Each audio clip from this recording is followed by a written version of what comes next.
townies singing songs, drinking Smittix. That's fantastic. Can't go wrong with that. Yeah, man. So when I was studying in Cork, the bar we went to was right across the street from the Beamish Brewery. So like I got so hooked on like Beamish Stout and Beamish Red, which like I've you occasionally see the stout, I guess, here in the States, but I've never seen Beamish Red over here in the States, but it's phenomenal. Heck, that was so long ago, I don't even know if they still make it, but We'll find you some. it's Okay. good. All right, I'm working on getting us uploaded onto VPHA's website. We should be up on Historians on Tap. Yeah. I see Fiona has started to stir behind you. I know she's been there basically all day.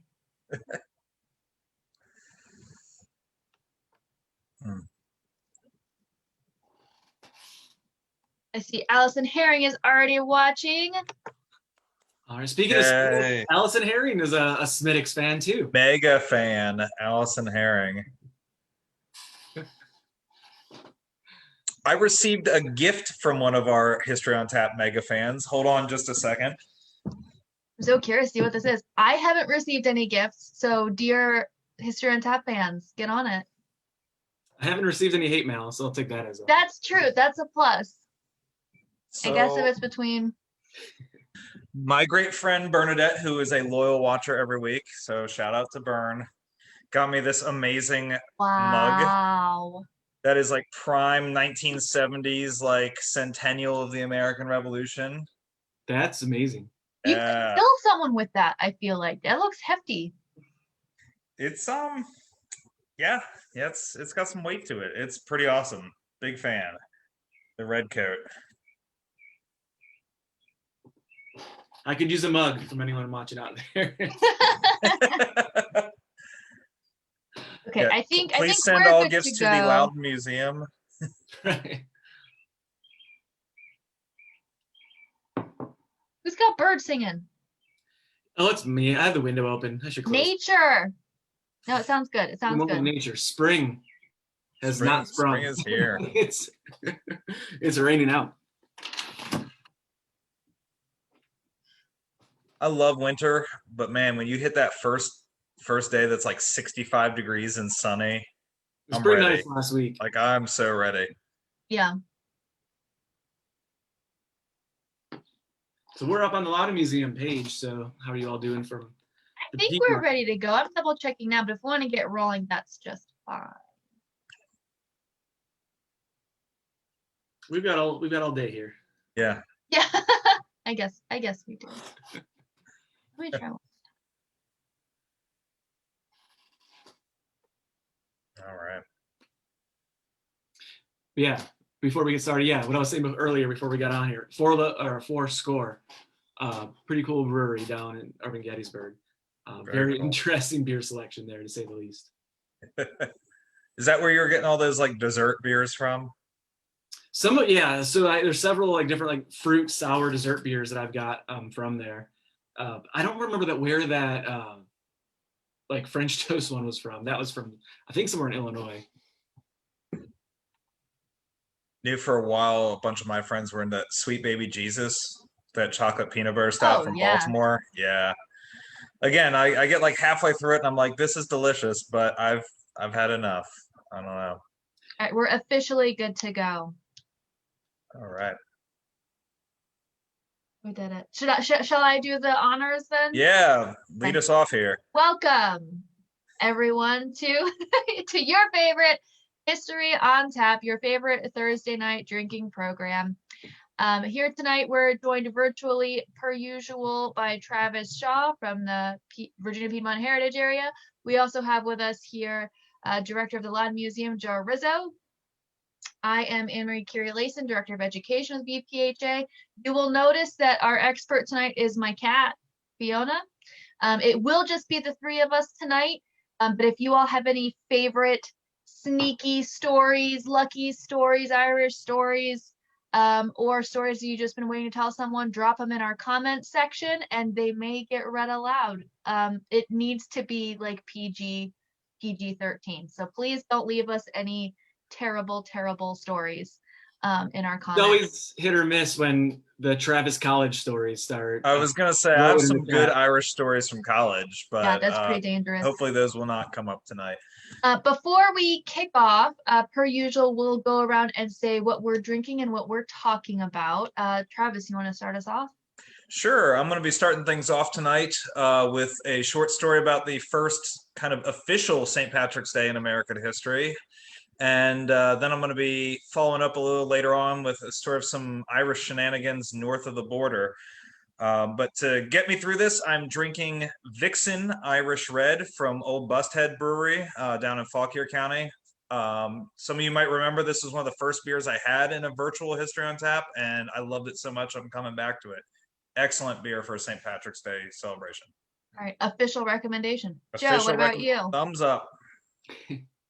Well, I decided to go traditional and stay with my old roots. I'm just drinking a Guinness in a frosted mug for St. Patrick's Day. And I am going to tell a story about luck. And I'm going to tell a story about an event that was termed the storm that saved DC. Great.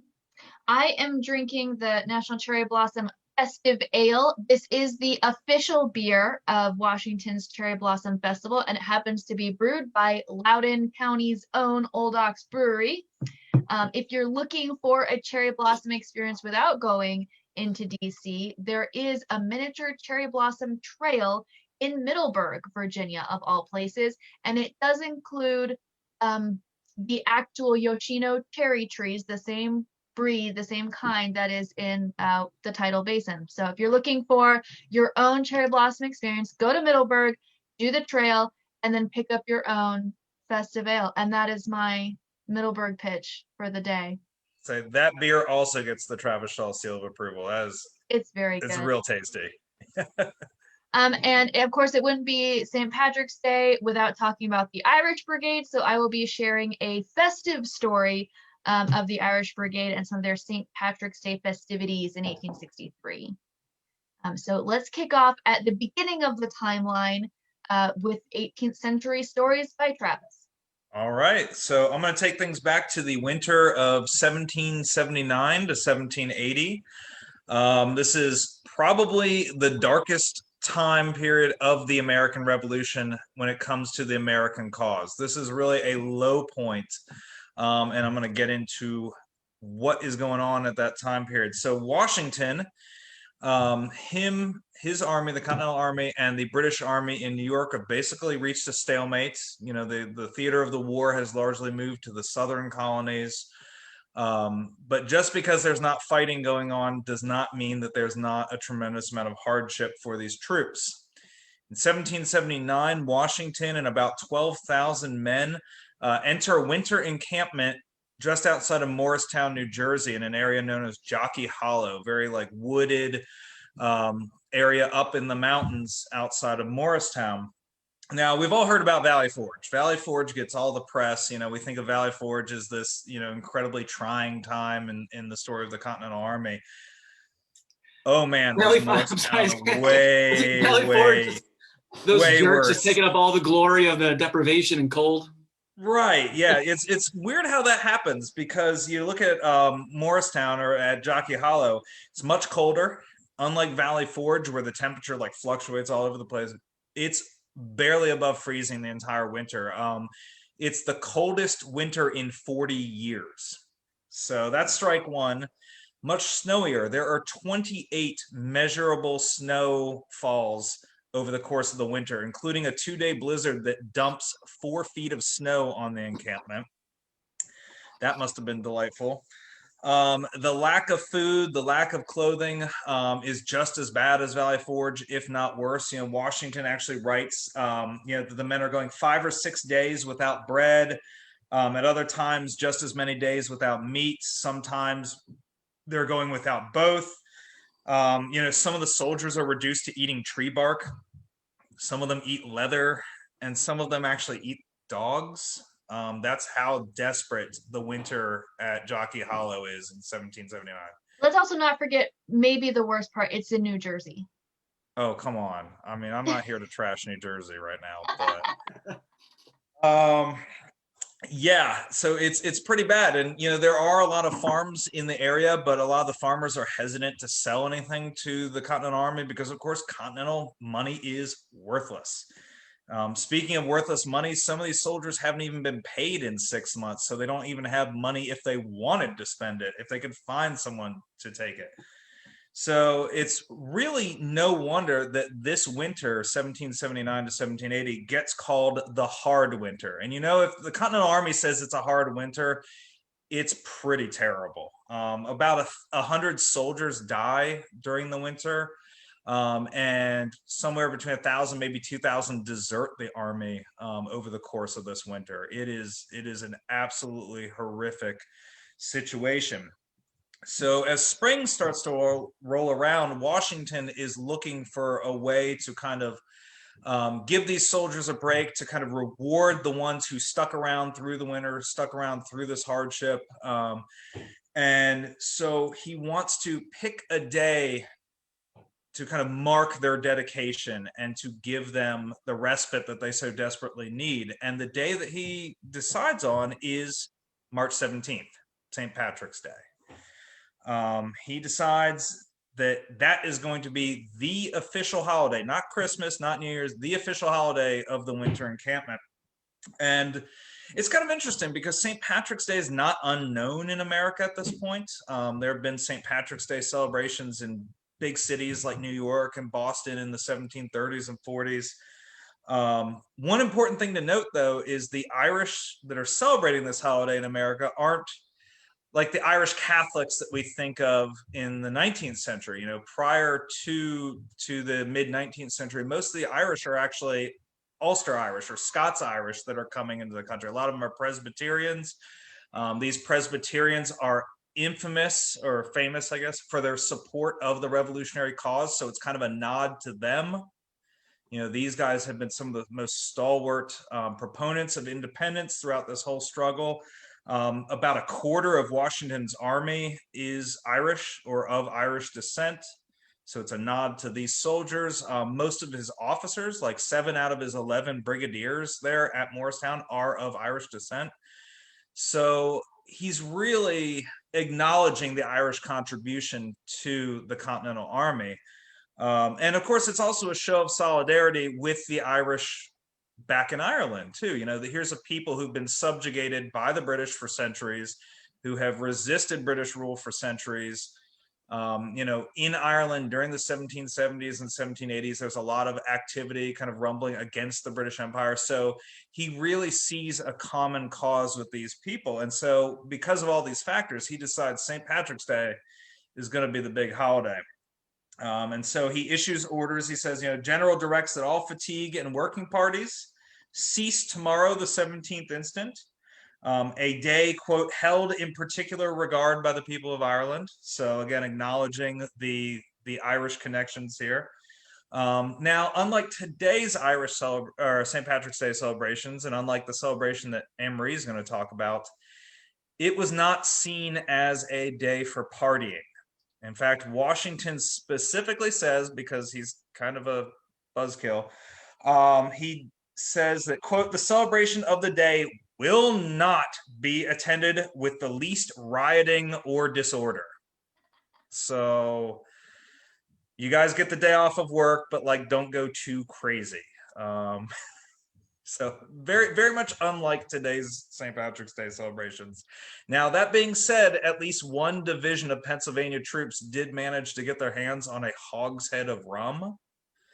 So I'm sure they had a pretty good time, but by all accounts, the day went off without too much trouble.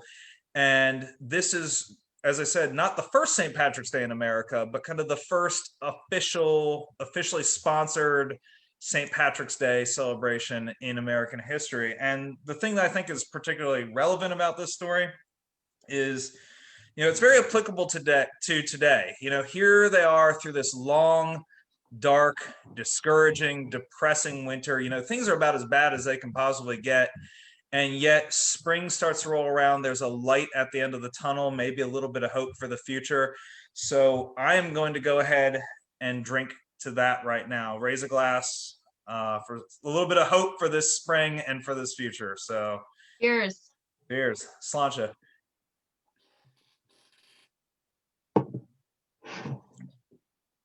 I still can't get over Anne Marie's slap at New Jersey.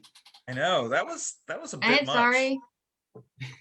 It just. Do you guys remember the old? I don't remember who it was.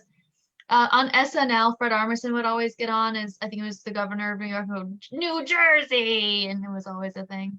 So consider that an homage to Fred Armisen. Anne Marie's views do not reflect those of Historians on Tap. I love the great state of New Jersey. And also, I rescind my request for a mug. Mike on Facebook said he was going to send me a Steelers mug, and I'd rather drink from a well. Yeah, I'd rather drink out of the toilet.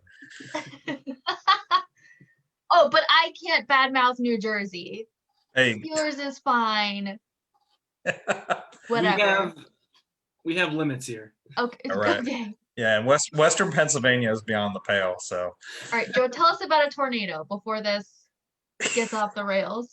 Yeah, well, Travis talked a lot about weather, and I mean, weather has a huge impact on our lives. I mean, even just right now, there's tornadoes going through the southern, southeastern part of the United States. Last week, there were huge snowstorms out in Colorado and Wyoming. But you typically think of weather with negative impacts, in terms of bad hurricanes, tornadoes, storms, floods. Typically, weather gets associated with a bad event. But there are sometimes also where it's just incredibly significant in terms of history. And there's some key moments when you think of, from the D-Day invasion and issues of fog, and the English Channel, the water being choppy and delaying that, and then eventually when it starts with fog assisting. Napoleon disaster, invading Russia. Hitler's invasion with Operation Barbarossa, completely runs amok because of weather in Russia. So weather, plays significant roles, particularly in times of war and significant moments. And when we were doing some research for our upcoming exhibit, which I will plug right now, we're installing it tomorrow. It'll be available to read and see in April, A Fragile Republic. I was reading more about the burning of Washington. And, it came up, a significant storm that took place in 1814 when the British were in Washington, D.C. And even the War of 1812 is really a story of luck, the fact that the United States didn't completely lose it. Thankfully, the British had other issues going on and they were preoccupied, and that we are not British subjects right now. So in that sense, luck too. But in 1814, a couple years into the war, the British were looking for some revenge for US troops that had gone into Canada and ransacked and burned some government buildings in Ontario, Canada. So they started looking at some areas for retribution, and Washington, D.C. seemed like a perfect target. The seat of the US government, it was right near a seaport, so they could easily get to it, largely undefended. So it seemed like a logical choice for retaliation against the burning of Ontario. So in August of 1814, you get British troops heading towards DC. And for the US troops, they are not defending DC like you might expect. And the US president, James Madison, he knows that they're coming in advance, so does his wife, Dolly Madison. James flees a couple days before the British arrive. There is no hope that DC is going to be defended. He leaves and he goes to Maryland. Dolly Madison, at least for now, stays behind. And now they start thinking, okay, if DC is going to be overrun by British troops, we need to save some key aspects of it. So you do get some of the key documents, like the Declaration of Independence, which was put on a wagon by a clerk, Stephen Pleasanton, with probably the Bill of Rights, maybe the Constitution and the Articles of Confederation. Put on a wagon and actually brought here to Loudoun County, and they get stored in a safe at Rokeby here in Leesburg. So it's just saving those documents just a day or so before the British arrive. Also, pretty lucky for the United States as they do then make it back to DC safely. For Dolly Madison, she does stay after James Madison does, and she often gets credited for saving what I think was actually ended up being a copy of the Gilbert Stuart Washington portrait that was nailed up into, or he's bolted up in the executive mansion. She and a couple servants get that down, roll it up, and save that. Becomes one of the most well-known stories in terms of the burning of Washington. But she does flee before the British arrive and goes to Georgetown. But when the British do arrive, they find very little resistance, just some untrained U.S. volunteers on the outskirts of DC. And on August 24th, they enter into Washington. And then they do begin ransacking the city and setting it ablaze. But while they're there, British troops aren't used to what we now know of what a summer is like around Washington, D.C. August 24th was about 100 degrees that day. DC is a swamp. We know it. It feels like a swamp if you're walking around it in the summer. That is not unusual to the residents of Washington, but of course, something that the British soldiers aren't quite used to. But as they're going around and setting fire to the Capitol, they do go into the executive mansion. You can tell how hastily people left as they do eat food that was left in the mansion before they then go also and ransack it and set it ablaze. Before these soldiers the next day, they are so consumed with destroying DC, they're not aware of the fact that there's ominous clouds rolling in.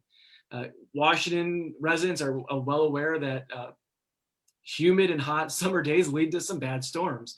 So they take some cover, but the British troops don't. And as the clouds start rolling in for about a 2-hour period are horrible storms that overtake Washington, D.C. And at least one tornado, potentially up to 3, really start taking place in the center of Washington. And these tornadoes, for one, in a negative way, do a lot of damage in itself in terms of structures throughout D.C. But they also throw the British Army in complete disarray, and the torrential downpours of rain do put some of the fires out. And in terms of some of the writings of it, people are writing about this kind of unusual destruction that happens while the British troops are coincidentally in DC for only about a 26-hour period. And there's some meteorologists who later wrote about it in a book called The Washington Weather. And what they wrote about the storm was, as the British troops were preparing to leave, a conversation was noted between a British admiral and a Washington lady regarding the storm. The admiral exclaimed, "Great God, madame, is this the kind of storm to which you are accustomed to in this infernal country?" The lady answered, "No, sir, this is a special interposition of Providence to drive our enemies from the city." Heyo. Yeah, I'll drink to that. That's a badass way to respond to that admiral. I'm gonna imagine that was probably Admiral Coburn, who was the leader of that expedition. I could do a whole history on how much of a jerk that guy is. Yeah, classic Coburn. He supposedly, according to the meteorologist, tried to rebut her, saying that it helped in aiding them in the destruction of the city because of how much damage was done. But tornadoes are rare in Washington, D.C. I mean, while we're used to summer storms, we're not used to tornadoes. Again, there was at least one major tornado, up to potentially 3 that day in Washington. Since 1814, the year that happened, there's only been 7 documented tornadoes in the District of Columbia. The most recent, I believe, in 1995. So this is a very uncommon occurrence to happen, coincidentally, at the same time that the British troops are setting the city on fire. British troops do write about it, and they write about the destruction. One of those British soldiers was named George Robert Gleig. And what he detailed, saying, "Of the prodigious force of the wind, it is impossible for you to form any conception. Roofs of homes were torn off by it and whisked into the air like sheets of paper, while the rain which accompanied it resembled the rushing of a mighty cataract rather than the dropping of a shower." He then also wrote that it was the most appalling effect I have had ever, or probably shall ever witness. There's other accounts of it too. An enslaved younger person later, once they were freed, wrote about this decades afterwards. He talked about how houses were literally being picked up and then removed in other locations because of how damaging the tornado actually was. So it did do significant damage, but as Gleig also writes, it did lead to British soldiers' deaths, at least a couple documented ones from the tornado. He himself fell off his horse because of wind.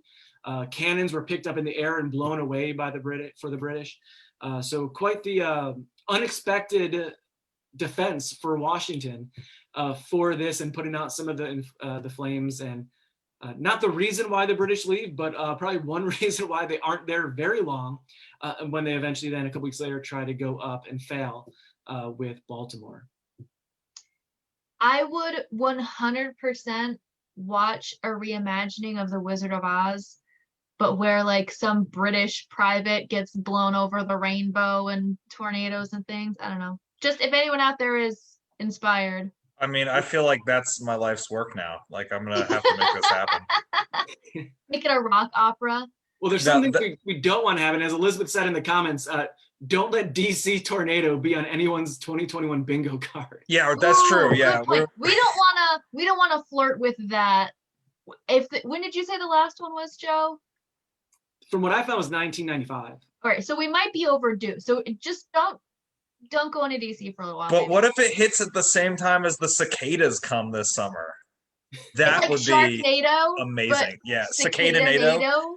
Sick-nado. You heard it here, folks. 2021. 2021. Washington, D.C. Cicada-nado. That's the tornado that saved Washington.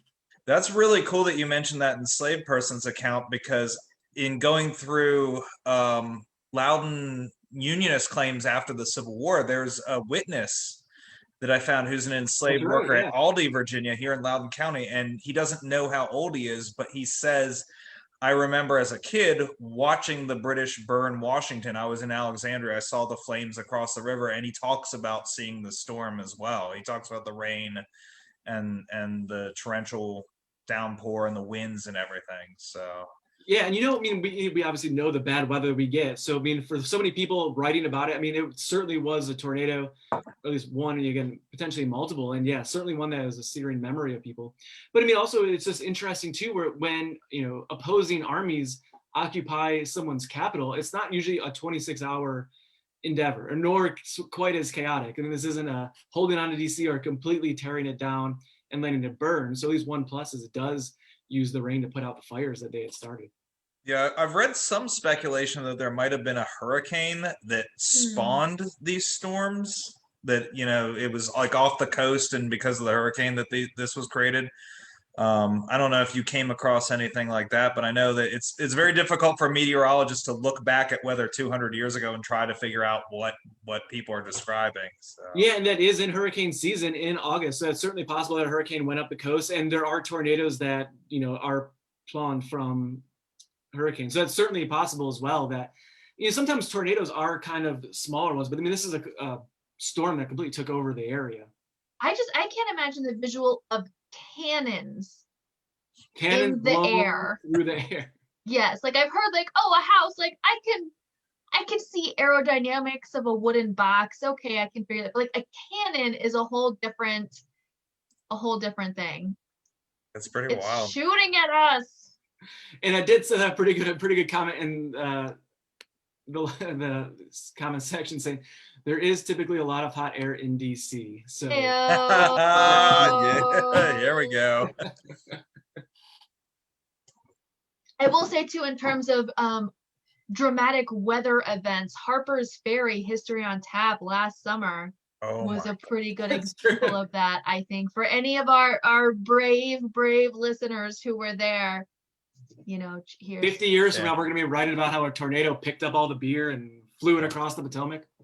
That is a tragedy. Yeah, I think we made it, like 2 minutes into it before just the heavens opened up and washed us into the river. And it was our first program back in person since we closed out. We're like, we're back. And then we just run inside and soak in wet. So here's a question for you, Joe. Since we're talking luck, are the tornadoes lucky or unlucky? So, I mean, it's not 100% luck because it does do a lot of structural damage.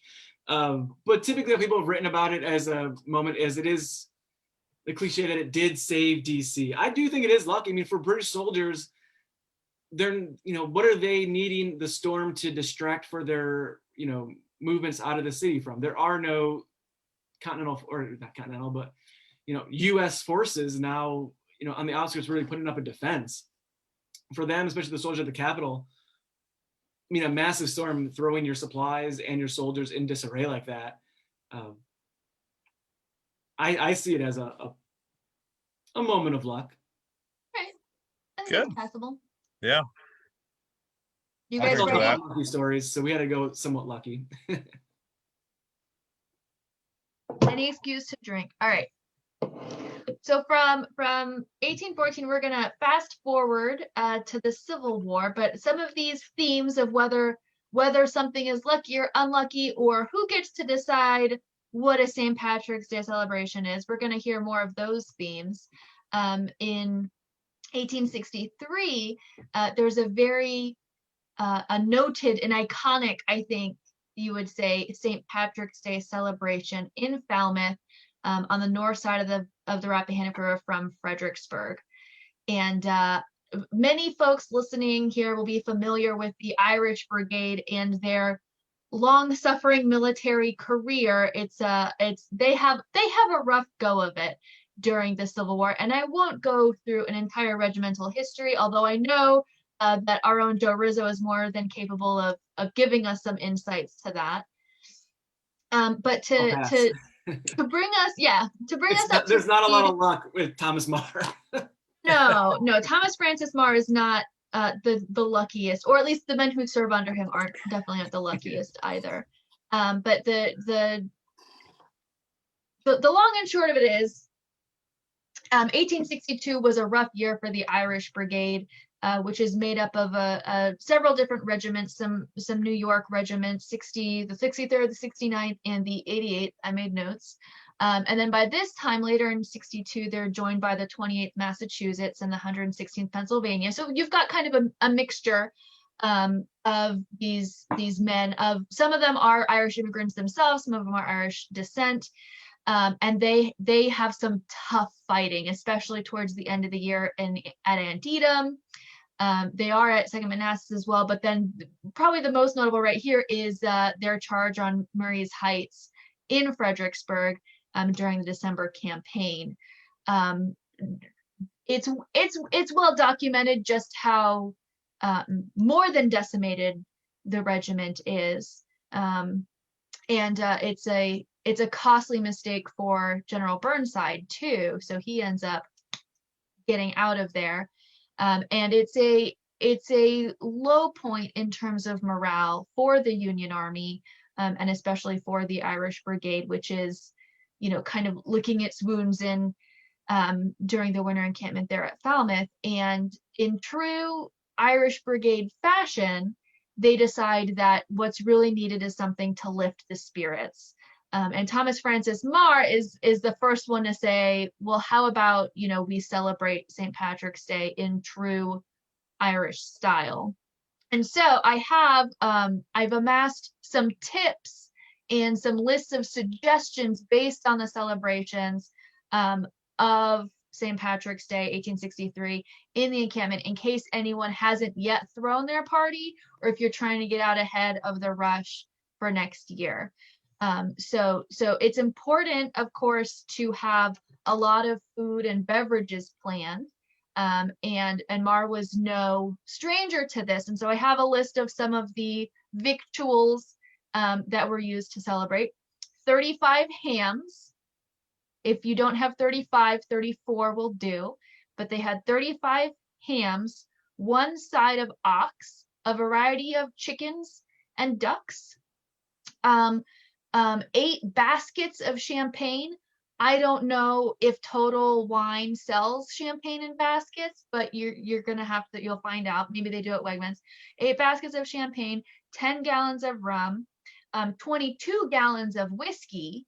And I think this is separate from the punch that they make. So you need to have a separate stash to make some punch with.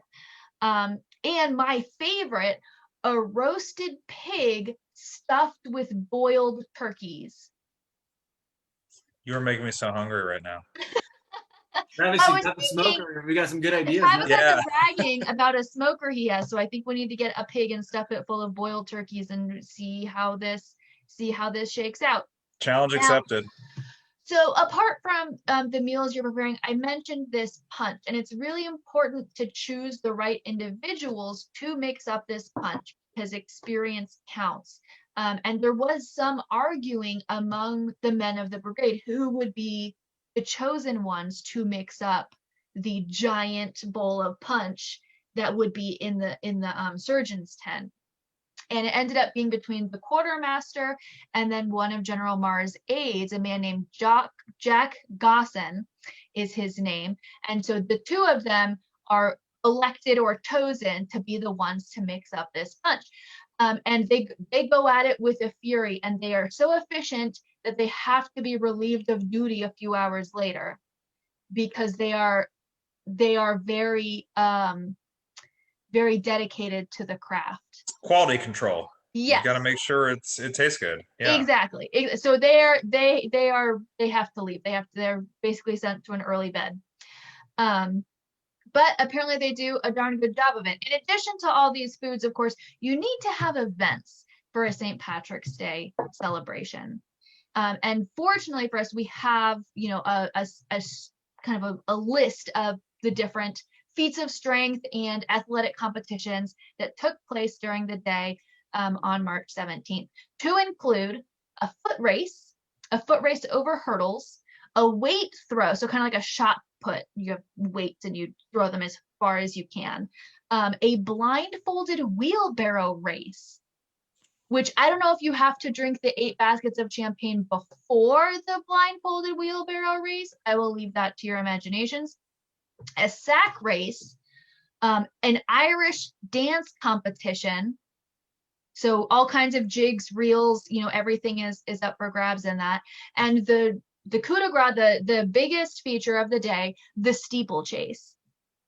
Now, the steeplechase is a horse race, and it's a specifically Irish origin. Some of you, I know my family is familiar with The Quiet Man, John Wayne. Yeah. Yep. Yeah. Okay.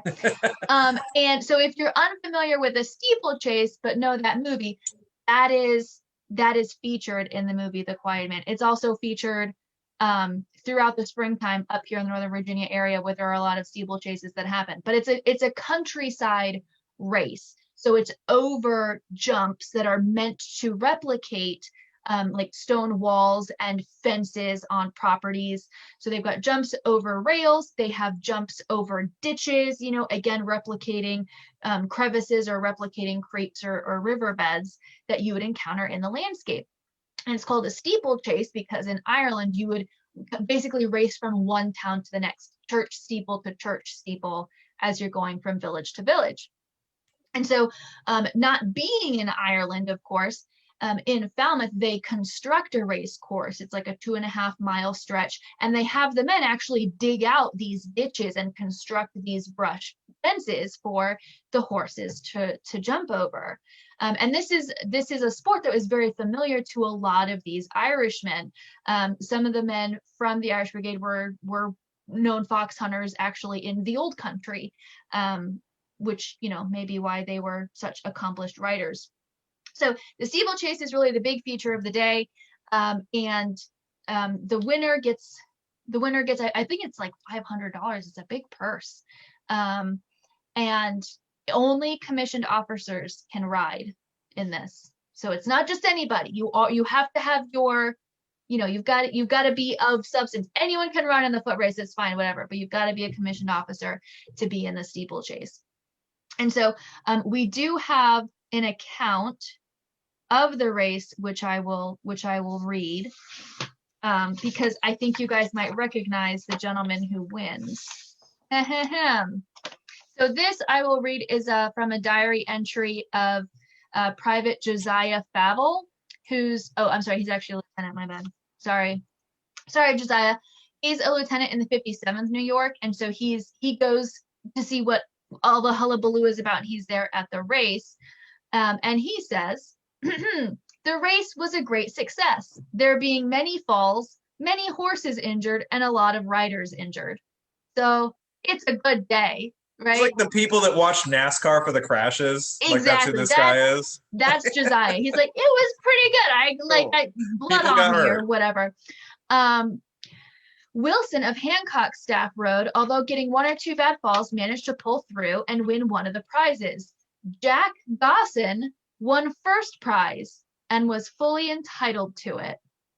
So the same guy who was out there like mixing up the punch, if you remember, and had to go home because he was too drunk, he won the race. And Jack Gosson was an aide to General Marr and was actually riding Marr's horse in the race.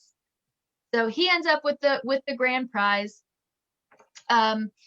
going on, however, so General Marr throws this reception. Everyone else is invited, and this lieutenant, Josiah, goes with two of his buddies, Zook and Broom. I don't know if those are nicknames, like army nickname kind of a thing. Sound so like frat boys. Yeah, right. That's what. So me, Zook, and Broom go to the, and I believe they attend. This is the dance competition portion, because he says Zook, Broom, and I attend, but the pace was too fast for Zook, so we retired early, leaving Broom, who is quite equal to every emergency of this sort. So, like, apparently, I don't know how he is in a tight spot, but this guy Broom can bust a move whenever it's needed, which is ready for the dance-off part of this, right? Unfortunately, there is not more detail about who wins the dance-off, which is too bad. But I'd like to continue with Josiah's kind of encounter, his diary entry about the celebration, because I think it gives us a real insight into what's going on there.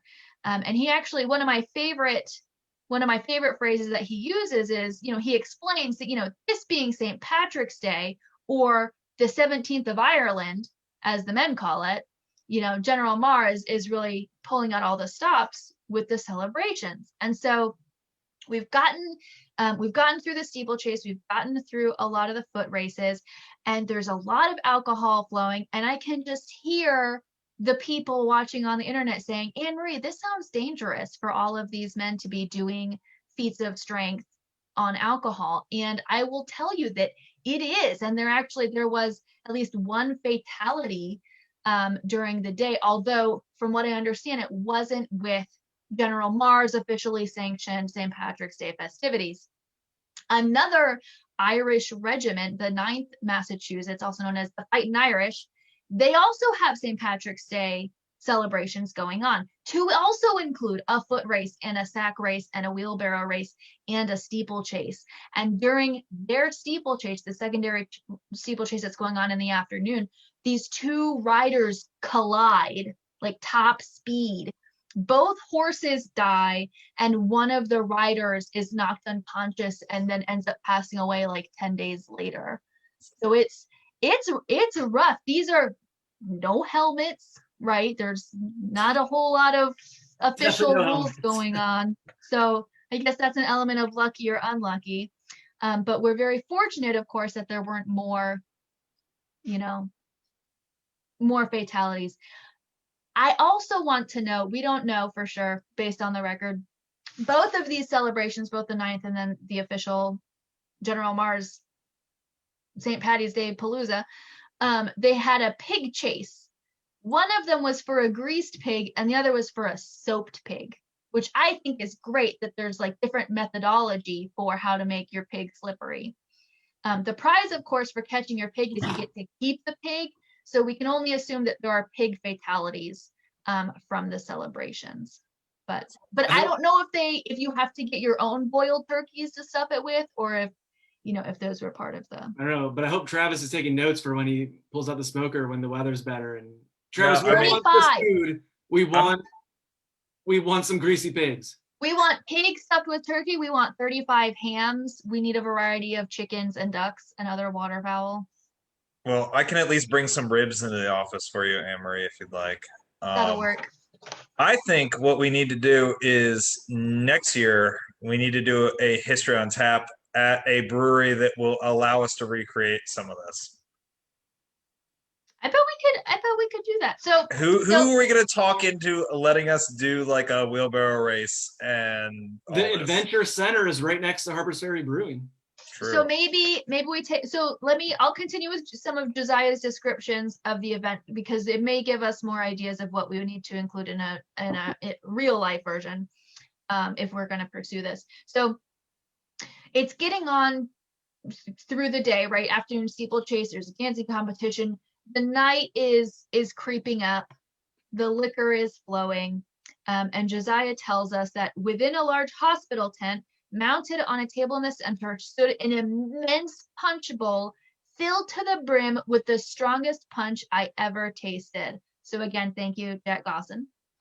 All were invited to partake, and such a gathering of jolly, handsomely dressed fellows I never saw before.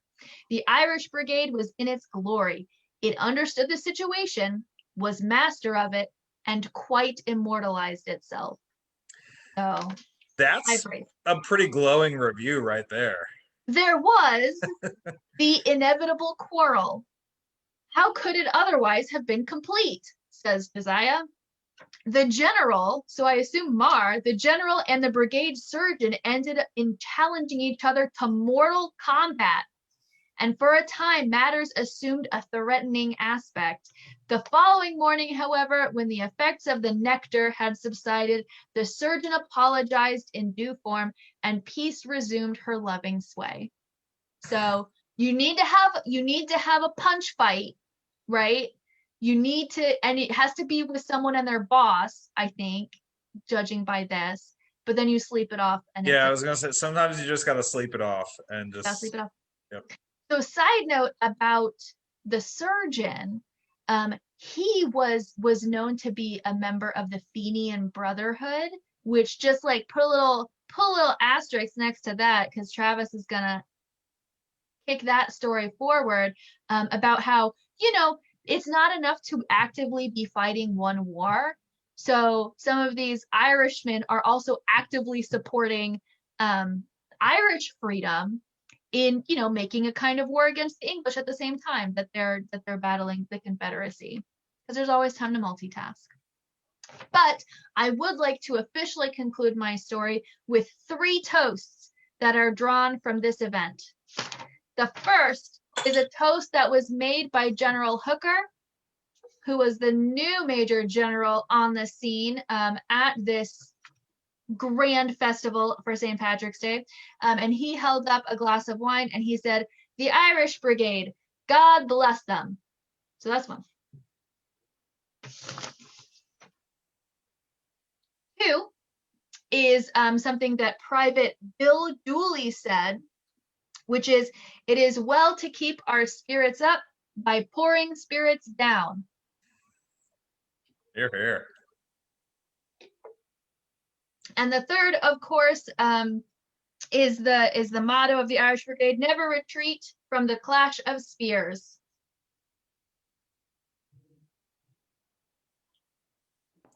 And Anne-Marie, I think your mother wants to clarify this is after the Battle of Fredericksburg. Yeah, did I not say that?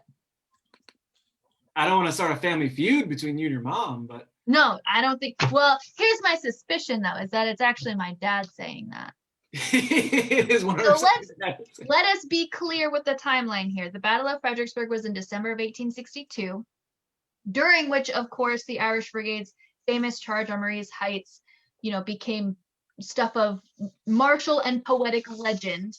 Hence the 1863 need for a really good party. I'm not going to argue with your mom. I want to be her favorite. So I think I don't know. It was your dad using your mom to. I think so. I have a suspicion because, you know. No, it is. She says it in the comment. Full disclosure. My dad belongs to the 28th Mass, so that's one of the reasons I'm not getting into the history, because I know that like I'll hear about it. He should have been our guest tonight. Tell you what, that's what we should. Man. 28th Mass, clear the way. Yeah.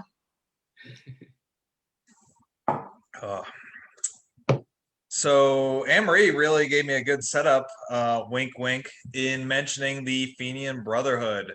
Which I have to embarrass my husband about. Mike has it on good authority that the Fenian Brotherhood are Mr. Feeney cosplayers from Boy Meets World. That's his assumption. Well, Mike is wrong. Sorry, Mike. It's just Mr. Feeney teaching one last lesson. Feeney. So, you know, Anne-Marie's talked about all these Irish Americans, immigrants, Americans of Irish descent who are fighting in the Irish Brigade. You know, there's tens of thousands, hundreds of thousands of Irish immigrants who take part in the American Civil War. Well, the question then is, what happens to all these guys after the war ends? And for some of them, they are going to continue the cause and use their newfound military experience to further the cause of Irish independence. And one of the ways that they do this is through a network of kind of semi-secret, but not really secret organizations that develop throughout the North in the years leading up to the Civil War, particularly in cities where there are large Irish populations, places like Boston, New York, Philadelphia, Chicago. And one of the most prominent organizations that's going to come about in this time is the Fenian Brotherhood. They're established right before the Civil War. They're kind of the brother organization or offshoot of the Irish Republican Brotherhood, one of the main groups in Ireland that is seeking to free Ireland from British rule. And so you have all these immigrants in America who are working to help support that, raising money, trying to support rebels in Ireland. Well, after the Civil War, this is going to take a really interesting turn because, as I said, you've got hundreds of thousands of guys fresh out of the army who are looking to use their military experience. So the Fenians, after the Civil War, are going to start to really take off. At one point, they've really established themselves almost as like a shadow government within the United States. They're issuing their own money, they're issuing their own stamps, they're issuing bonds. They have an elected president and a whole constitution, a Senate, a cabinet. So it really is operating as a government within the United States that is representing this, at this point, more or less fictional, like Irish Republic. The idea is that they're going to free Ireland, and this is going to become the government of the Irish Republic. So while they're issuing all these stamps and bonds and things, that is to raise money largely to buy weapons. Now, of course, this is the aftermath of the Civil War, the mid to late 1860s. There's a lot of surplus military equipment floating around, and a lot of guys that know how to use it. So as these fundraisers kind of gather steam, as they start to stockpile these weapons, the Fenian Brotherhood is going to commit to a master plan. And that is, they are going to invade Canada, and they're going to hold Canada hostage in exchange for Irish freedom. Exchange one British possession for another. Canada's so small. I mean, you just go grab it and hold it. What they say during the War of 1812, it's just a matter of marching, right? It's right there. Is always viewed as like this thing you can just take. Right. So one of the biggest proponents of this plan is an Irish veteran of the American Civil War, a guy named John O Mahoney. He's the president, one of the founders of the Fenian Brotherhood. He's briefly actually an officer in the 69th New York. So going back to your Irish Brigade connections there. In April of 1866, so 1 year after the Civil War ends, he is going to show up in Eastern Maine with 700 volunteers. Not enough. Well, I mean, that's kind of the story of the Fenian raids. So he shows up with 700 men in Eastern Maine. They cross over into New Brunswick and they take possession of Campobello Island, this little island that's like right at the border. I guess this is supposed to be like a warning to the British Empire. They hang out on Campobello Island for just a few days because within a week, a British warship has been dispatched from Halifax along with 700 British regulars to kick them off of Campobello Island. And that's exactly what happens. As soon as these guys see this warship coming, they kind of disperse, they head back to Maine, they come back to the safety of the United States. It's a pretty ignoble beginning to this grand scheme to take Canada. But they are undeterred. They do not stop there. Within a few months, they've got a bigger plan in mind. They're going to conduct multiple raids across the Canadian border to effectively divide all of Canada into, basically cut off certain parts of Canada from the British garrisons, and divide and conquer, cut up the canals and railroads and stuff like that, and really make a statement, for Irish independence. So two Union Army vets are going to take the lead on this plan. A guy named Thomas Sweeney, who had actually been a general in the United States Army during the war, and another man named John O'Neill. He's a cavalryman, and then later on commands a regiment of United States colored troops. So these are experienced Army officers. They are going to put this plan into action on June 1st, 1866. Again, about 1,000, maybe 1,200 Fenians start to gather in the boarding houses and hotels of Buffalo, New York. They're going to slip across the Niagara River, and they're going to do so basically unopposed, because when there's supposed to be a U.S. Navy vessel guarding the border crossing, the USS Michigan. When the sailors board the Michigan to try and intercept these guys, they find that the Michigan has actually been sabotaged by the Fenians, which I think is hilarious. Sabotage! Anytime that word comes up. I'm having flashbacks from you saying going across the Niagara from Buffalo and slipping into Canada. That's what we used to do every weekend when the drinking age was 19. So we always go to Canada. Joe Rizzo, Fenian Brotherhood. So these guys cross the border, they cross into Canada. They set up kind of a defensive position around the town of Ridgeway, Ontario, kind of near Fort Erie. Basically setting up an ambush for the British soldiers that they know are going to come. And that's exactly what does happen. A column of mostly Canadian militia shows up, and although the Fenians are outnumbered, remember, these guys are veterans of some of the hardest fighting of the American Civil War, as opposed to like Canadian militia, like fresh off their farms or whatnot. So there is a 2-hour battle at Ridgeway, Ontario, in which the Canadians are completely routed. They're just shattered. They run. 14 Canadians are killed. About over 90 are wounded. About 10 Fenians are also killed, a handful wounded. So it's really a resounding success, and it seems like these guys have actually built up some momentum for this invasion of Canada. Unfortunately for the Fenians, they soon realize they're cut off. Those guys back on the USS Michigan have fixed their ship. They have now cut off any support or supply from the United States.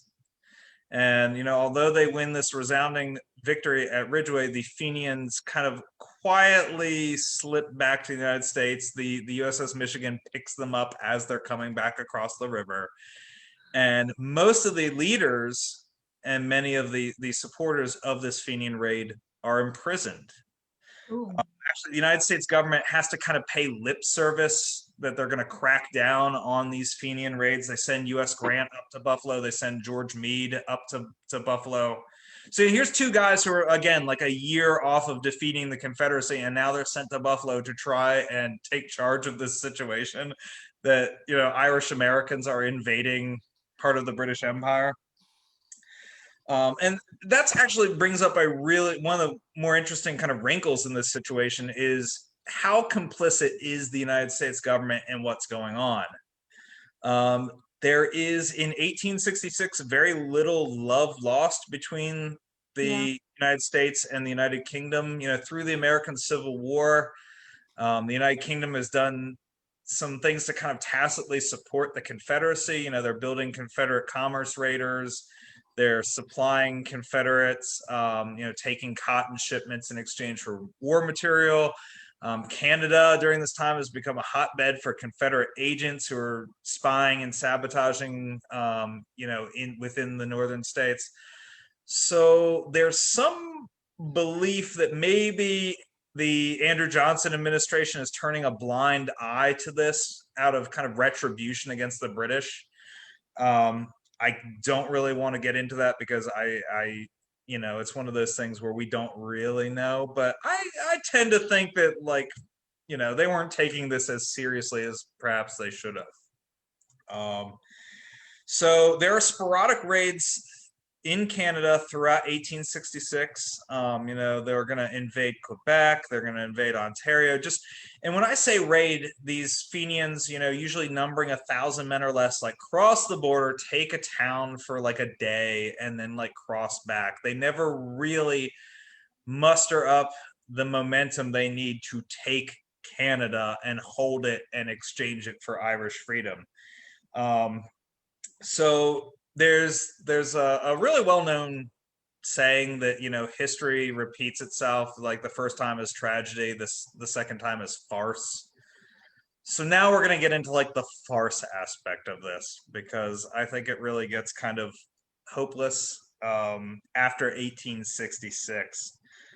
So between 1866, between the first wave of raids into Canada and 1870, there's still a handful of these little operations going on. The Fenians continue to grow their membership, particularly among Army veterans. They continue to raise money to gather weapons, and they plan a second huge wave of raids for 1870. And these raids are planned to occur from Quebec all the way to Manitoba, even as far west as Vancouver. There's Fenian societies gathering in like Washington territory that are planning on taking Vancouver. And the British government sees this as a real threat. They actually dispatch Royal Navy warships to Vancouver to defend the city from like Irishmen crossing the border. The last kind of real Fenian raid, though, is going to occur in the fall of 1871. Our old pal John O'Neill, who had led one of those initial raids across from Buffalo, by this point he's frustrated by the lack of action. He's starting to see the Fenian Brotherhood's leadership as like all talk, no action. You know, they're not able to pull it together. He's becoming more and more radicalized. And so he actually leaves the Brotherhood and sets out on his own. He is on a one-man mission to conquer Canada. And yeah. Why not? Like I said, this is going to get kind of silly. Not? Carve out a weekend, conquer Canada. Well, I mean, you joke about that, but like that's essentially what happens. He heads to St. Louis, Minnesota. Him, a handful of other ex-Army officers get together. They get about 35 volunteers. That's enough. That's enough, right? One ham per volunteer. You're good. Right. Yeah, if we're going by Irish Brigade standards. One basket of champagne. Yeah. So on October 5th, O'Neill and his 35 men set out from the Dakota Territory across the border, and they capture a Hudson Bay Company trading post out on the plains of Canada. This is like the crucial first blow for Irish independence. Mm-hmm. Really going to show the British. Well, as it turns out, there's been a surveying error. And the Canadian border is actually 2 miles north of the trading post that they have captured. They're not even in Canada. They're actually, they're still in what is now North Dakota. And so these, 36 guys take this trading post, and a few days later, like the United States Army shows up, and it's literally like 10 U.S. Army soldiers from the nearest post right up to this trading post, surround it, and are like, guys, you really, what were you even thinking? Now, I mean, it turns out they had these grand plans. They were going to invade Canada, and at this time, there's actually a rebellion going on in Canada. These Franco Native American group, the Métis of Western Canada, have risen up against the Canadian government. So O'Neill is like, we're going to join forces with the Métis. We're going to carve out this, block of prairie Canada and really stick it to the British Empire. Well, unfortunately for them, like 10 U.S. Army soldiers kind of put the kibosh on that.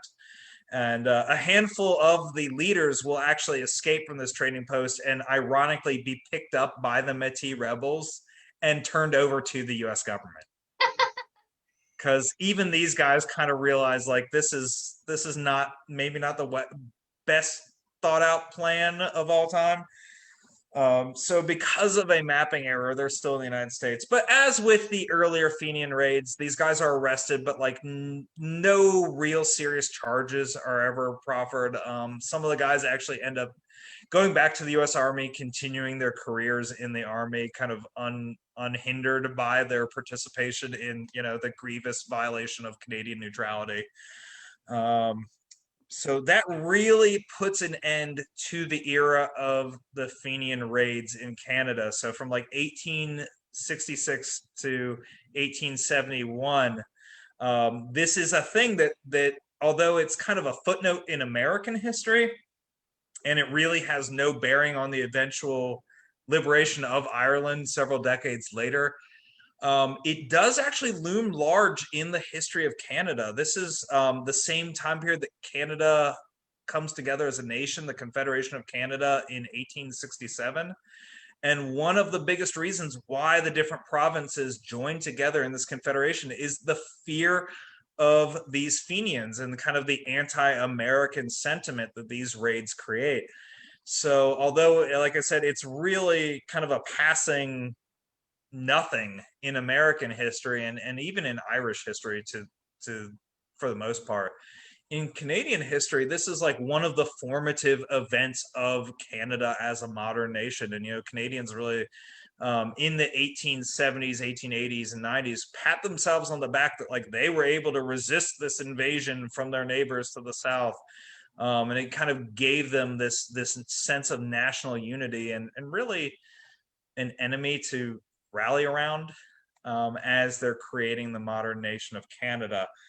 So you're welcome. You're welcome, Canada. With that, maybe let's raise a glass to the Fenian Brotherhood, raise a glass to our neighbors to the north, because here's to invading Canada. Here's to invading Canada. For funsies. It never works out. No, Revolution, War of 1812. That's another thing that definitely comes up in like why Andrew Johnson turns a blind eye to this is there's plenty of people in America who still in the 1860s believe like maybe we could make Canada the 51st state. Like you said, doesn't work out in 1775, doesn't work out in the War of 1812. Maybe it'll work out this time. All we need is a tornado on our side. I think that's what I've learned tonight. Weather. A well-timed tornado and 35 guys. 35 guys who aren't even in actual Canada. Aren't even in Canada. That's my favorite.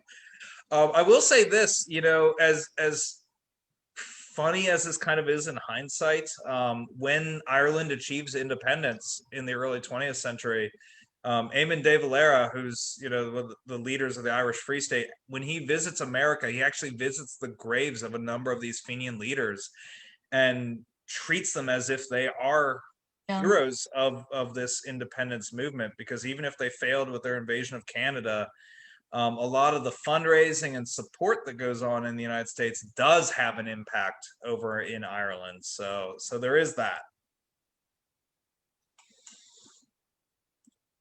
There you go. I learned a thing tonight. Yeah. I learned a couple of things tonight. It's been a good night. Who's up for a road trip to Ontario? No, I think we have to go the Buffalo route. Yeah, we got to go Buffalo. Right. Yeah. And then we can storm across Niagara. I mean, that seems like a bad night, between the Leafs and the Sabres or something like that. It could come to that. Maybe for our April program, I could talk about the Buffalo Sabres as April Fools, considering how they're. Yeah, I was gonna say there isn't much sadder right now than the Buffalo Sabres. So I'm not even gonna get into them. No. Do we have any good questions out there? Yeah. What's going on in the comments? We've got a lively comment section.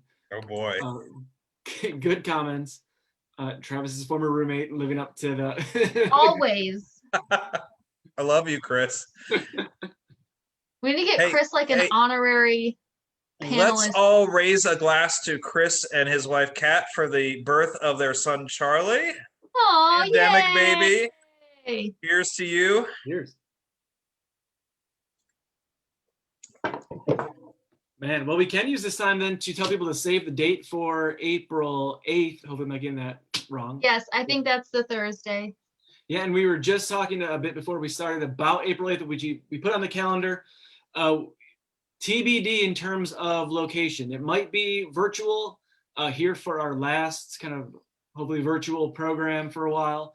It also still might be in person. So we'll let you know next week about whether the April 8th History on Tap, April Fools will be in person or virtual.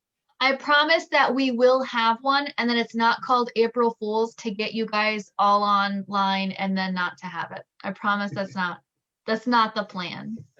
And then we've also got one in May if you really want to, if you're a planner out there.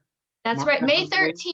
May 13th, we will be at Trinity Episcopal Church in Upperville, Virginia, and we will be joined by fan favorite Allison Herring, we will be telling stories about the Upperville area, and there will also be an opportunity to take a little stroll in the village and see some of the historic properties that some of us will be referring to throughout the evening. So again, that's May 13th in Upperville.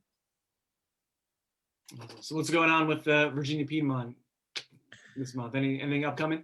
Oh, this man. Weekend on Too many things. On Sunday, we're doing a historic trail ride and historic hike at Old Welburn, out in Loudoun County, and so we'll be seeing technically three different properties there, right? We're Village of Unison, Old Welburn, a little bit about Pelham, and tickets are still available both for the ride in the morning. It's BYO horse, or you can sign up to rent a horse.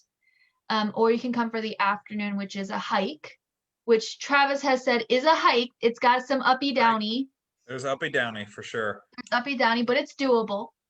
And then next Thursday, a week from tonight, we have a program with author Vicki Moon about her recent book about Sylvia Rideout Bishop, who was the first African-American licensed to train thoroughbred racehorses at Charleston.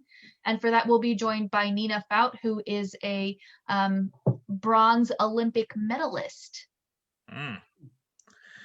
Yep. And we have a full calendar of events, multiple trail rides and hikes, as well as a few other great online events. And you can learn all about that by going to piedmontheritage.org/events or by following us on Facebook. What about you, Joe? What's going on at Loudoun Museum? Very cool. Well, tomorrow we are installing our next exhibit, the one I mentioned when I told the story about the tornado in DC. So the exhibit is A Fragile Republic. It's looking at the first 2 decades of the 1800s. It's got a local focus, but we also look at some Virginia politics and then also nationally some of the changes taking place in the first 2 decades of the 1800s. We're gonna have that installed tomorrow. We're targeting a reopening date after we're wrapping up all of our renovations as well. So we're looking at April 9th to reopen, day after our next History on Tap. So watch History on Tap on the 8th and then come to the museum April 9th. And I've got a couple of our pour over history virtual interviews scheduled, looking at that era as well. Awesome. Cool. Any final toasts or lucky shots as a parting send off, you guys? I will say one final toast we could give is for Women's History Month to all the women out there, especially the great women historians who have joined us on Historians on Tap. This is for the ladies. Yeah. Here's to you. Don't take my empty glass as a sign that I don't support that toast. Ouch, Joe. I will get another one and toast an entire Guinness to it. There you go. Joe's opinions do not reflect the historians. New Jersey, in my opinions on toast. All right, well, cheers to you all, and we will see you April 8th.